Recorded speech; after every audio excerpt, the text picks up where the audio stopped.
Welcome to day 4 of master blaster series. तो आज जो हम रूडोफ का क्वेश्चन करने वाले हैं, it involves two blocks and spring. एक क्वेश्चन दिमाग में आ रहा होगा कि क्या ये जो छाता मैं लेके आया था, क्या इसका कोई रोल है क्वेश्चन में? तो आगे जैसे जैसे हम इस क्वेश्चन को सॉल्व करेंगे यू विल गेट टू सी। तो चलो इसको मिल के फोड़ते हैं।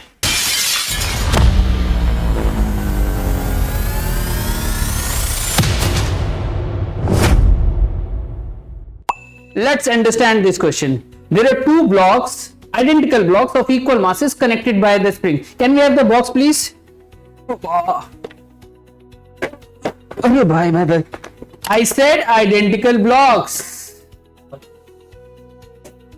So we have two identical blocks of equal masses. We have one is kept on the ground, the other is kept over it with the help of a string से connected है। क्या होगा? क्वेश्चन को समझ रहे हैं? तो ऊपर वाला ब्लॉक अपने वेट की वजह से नीचे आएगा, स्प्रिंग कंप्रेस्ड होगी, राइट? बट क्वेश्चन में दिख रहा है देयर इज स्ट्रिंग आल्सो। तो स्ट्रिंग का क्या यूज है देखते हैं। तो क्वेश्चन ये बोलता है कि नॉर्मल अगर स्ट्रिंग ना होती तो भी स्प्रिंग कंप्रेस्ड होती। अब एक स्ट्रिंग की मदद से ब्लॉक को खींच दिया गया है नीचे और नीचे वाले ब्लॉक से बांध दिया गया है। तो नॉर्मल वे में जब सिर्फ दोनों ब्लॉक कनेक्टेड होते तो स्प्रिंग कुछ कंप्रेस्ड होती, स्ट्रिंग से खींचकर और कंप्रेस कर दिया गया है। उस कंप्रेशन का नाम दिया गया है x1, वही हमसे पूछा गया है। Now let me read this question for you. The question says at what minimum value of x1 the initial compression of the spring, the lower cube or the lower box, we are talking about this, the lower cube will bounce up after the thread has been burned. जब इस thread को हम जला देंगे, cut कर देंगे, तो एक समय आएगा जब नीचे वाला ब्लॉक भी जमीन से ऊपर उठ सकता है। तो वो x1 की मिनिमम वैल्यू पूछी गई है, ठीक है? तो आगे इस क्वेश्चन को हम समझते हैं कैसे क्या हो रहा है। तो इस क्वेश्चन को हम समझते हैं कि देखो शुरुआत में जिसका नाम हमने ए दिया हुआ है, शुरुआत में स्प्रिंग कंप्रेस्ड है x1 से और स्प्रिंग का फोर्स से कुछ ऐसे लग रहा है। ऑब्जेक्टिव क्या है कि after we cut the spring ये नीचे वाला ब्लॉक जमीन से ऊपर उठना चाहिए। जमीन से ऊपर उठने के लिए spring force should balance it way, spring force ऊपर होना चाहिए, वेट नीचे बैलेंस होना चाहिए, राइट? अभी तो बैलेंस हो ही नहीं सकता, दोनों ही नीचे हैं, राइट? तो फिलहाल जब तक फोर्स का डायरेक्शन ऐसे है नीचे वाला ब्लॉक जमीन से नहीं उठेगा। इस पे ध्यान देते हैं, इस पे फोर्स अपवर्ड है, इसका वेट नीचे की तरफ है। जैसा कि हमने देखा कि वेट स्प्रिंग फोर्स वेट से थोड़ा ज्यादा है, लाइक डिस्कस किया था, फिर समझा देता हूं कि स्प्रिंग ये ब्लॉक ये थोड़ा नीचे आया, हमने रस्सी बांध के और नीचे खींचा था, कंप्रेस किया था, मतलब स्प्रिंग फोर्स वेट से ज्यादा, तो ये ब्लॉक ऊपर जाएगा, राइट? बी वो पोजीशन है जब स्प्रिंग का इलॉन्गेशन कंप्रेशन खत्म हो गया, स्प्रिंग का जो x1 की वैल्यू 0 होगी, स्प्रिंग इज नॉट कंप्रेस्ड। तो क्या अब नीचे वाला ब्लॉक उठ सकता है? नो, बिकॉज अभी तो स्प्रिंग कोई फोर्स ही नहीं है, स्प्रिंग का फोर्स ही उठाएगा। इसके बाद क्या होगा?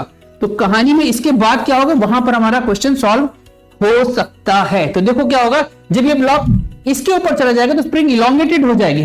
तो स्प्रिंग इलॉन्गेटेड हो जाएगी तो फोर्स कुछ ऐसे लगेगा। लेट्स मैं फाइनल का ही दिखा देता हूं। जब फोर्स के x2 ऊपर लगेगा तब एक संभावना होती है कि x2 mg को बैलेंस कर ले, राइट? तो आगे समझते हैं, इसमें एक क्रिटिकल थॉट प्रोसेस है जिसको हम समझने जा रहे हैं। Now applying law of conservation of energy. तो देखो बहुत साधारण तरीके से, बहुत आसानी से मैं समझा दे रहा हूं, बहुत आसानी से लगा दे रहा हूं कि जब हम चले थे, हमने इसी को रेफरेंस माना है, तो जब हम चले थे तो हमारे पास एनर्जी क्या थी? In the form of energy में जो स्प्रिंग की एनर्जी थी उसका फॉर्मूला होता है हाफ के x2, यहां पर x x1 है, तो इनिशियल एनर्जी लेके चले थे। जब हम बोलते हैं एनर्जी कंजर्व्ड है तो कहीं गई नहीं है, किसी एक फॉर्म से दूसरे फॉर्म में कन्वर्ट हो गई है। तो जब ये ब्लॉक ऊपर गया तो we have gained what? We have gained gravitational potential energy. कितनी? mg x1 plus x2 plus इस पोजीशन में भी स्प्रिंग में डिफॉर्मेशन है, तो ये स्प्रिंग के पास एनर्जी है, तो स्प्रिंग की ये एनर्जी लेके चले थे, उसी का कुछ हिस्सा ब्लॉक ऊपर उठ गया तो it converts into gravitational potential energy, और कुछ हिस्सा स्प्रिंग के पास है, तो हमने एनर्जी कंजर्व करा दिया। नेक्स्ट स्टेप में हम के x2 वाले ये टर्म को उधर लेके गए, ऐसे लिखने के बाद इसको हम फैक्टर करेंगे, एक x1 plus x2 cancel, this is what we get. ये इक्वेशन मिल गई। और हमें निकालना क्या था? हमें निकालना था x1 की वैल्यू। तो x1 की वैल्यू यहां से इक्वेशन भूल गया, ये वाली इक्वेशन x2 की वैल्यू हमने यहां से निकाली थी, के x2 is equal to mg। हम के x2 से x2 की वैल्यू यहां रख देंगे and will get the answer as x1 is 3mg। चलो एक बार फिर से ऑप्शन को देखिए, ये ऑप्शंस मैंने दिए थे, so this is the right answer, this is the right answer। x1 की वैल्यू क्या है? 3mg by k। x1 की वैल्यू क्या है? 3mg by k। चलो तुम्हारी जिंदगी को और इंटरेस्टिंग बनाते हैं। आज जो मैंने पढ़ा है उस पर बेस्ड एक क्वेश्चन देते हैं, ये भी रूडोफ का ही क्वेश्चन है, उसी का एक पार्ट है जो मैंने तुम्हारे लिए छोड़ दिया है।